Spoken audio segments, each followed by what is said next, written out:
சொல்றாங்களா? இல்ல, திருட்டு பையன் மாதிரி முழிக்கிறா. காவல்துறை அதுக்கு மேல இருக்கு. இன்னைக்கு தமிழகத்தில் சட்டம் ஒழுங்கு கெட்டு போய்விட்டது. போதை கலாச்சாரம்.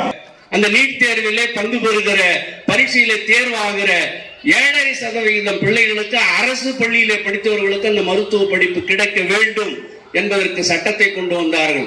கிட்டத்தட்ட 3500 4000 பேர் இந்த 4 ஆண்டுகளில் மருத்துவர்களாக வருவதற்கு காரணமாக இருந்திருக்கிறார். இதெல்லாம் ஓட்டுலாம் கிடையாது.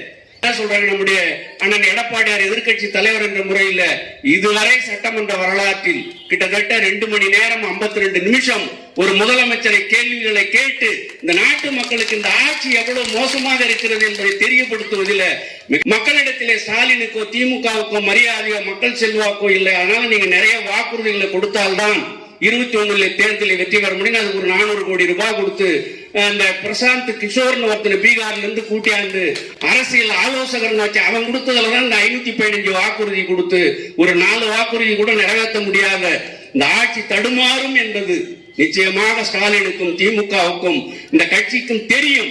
தெரிந்துதான் இப்படிப்பட்ட பொய் வாக்குறுதிகளை கொடுத்து ஓட்டுகளை பெற்றிருக்கிறார்கள்.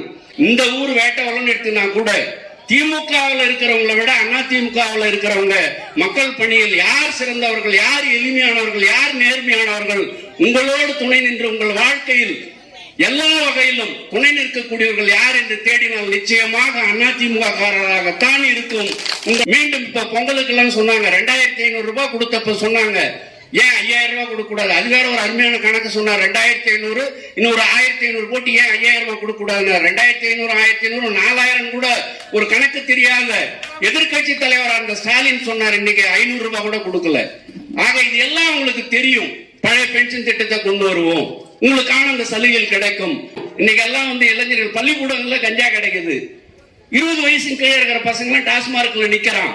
இந்த நிலையை உருவாக்கியது திமுக அரசாங்கம், ஸ்டாலினுடைய அரசாங்கம்.